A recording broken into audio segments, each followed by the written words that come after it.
Hello, this is Robert from Windy Corner TV doing an unboxing of the Nintendo Classic Mini, or Classic Edition as it's known in the USA. Now this thing has been out of control. Everybody wants one. It caused Big W's website to crash, there were people lining up, and people were scalping this for hundreds of dollars on eBay. Well, I got very lucky. I happened to be at JB Hi-Fi when someone cancelled their order, so I swooped in and grabbed it. Here's a picture of all the games. I like how it has Ninja Gaiden, but I still use the original PAL cover with Shadow Warriors. In fact, I still own the original cartridge. Yeah, I'm that nerdy. Anyway, let's open this up and see what's inside. It's a bit tricky. It's very good, very strong box. Okay, there we go. Alright, we'll just slide out the tray.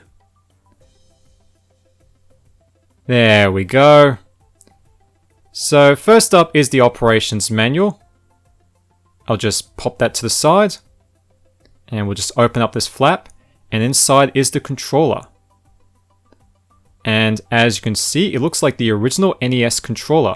In fact, I'll go get another controller, the original controller from the original NES, and do a comparison. Now just ignore the yellowing. As you can see, it looks identical.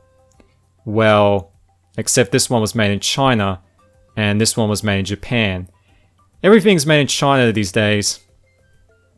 Okay, just put this away. Now, unfortunately, the wire is very short. It's only 30 centimeters. However, this is the same jack as the Wii Classic controller. So if you didn't get a second controller, you can always just use your Wii Classic controller. And, let's see if we can get this, it's a bit tricky. Oh, there we go. Alright, so here's a couple of cables. Just tidy this up a bit. Okay, so here we have the USB cable, which you use to power the system. Now, they're assuming that your television will have a USB port. Most HD televisions have them. But if you don't, you'll need to buy a power supply. And here we have the HDMI cable. Now both of these cables are around 1.5 meters long. So there you go. HDMI cable. Nothing much to say. And then finally, time for the crown jewel. The actual unit itself. Ah, there it is. Isn't it beautiful?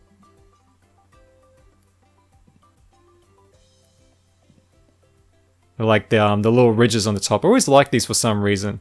So on the back here is the HDMI port and the USB port. And on the front is the power and reset button. Here's the power indicator and the two controller ports.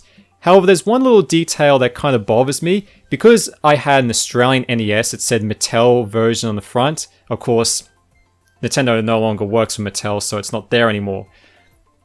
Unfortunately, I no longer have my original NES from back in the day, but I do have the top loader, so I'll do a little comparison. And even compared to the top loader, it's small, it's really tiny.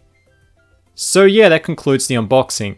I definitely plan to give this thing a review, talk about the emulation, talk about the UI, do little comparisons with footage from the original NES, and talk about the 50Hz versus 60Hz.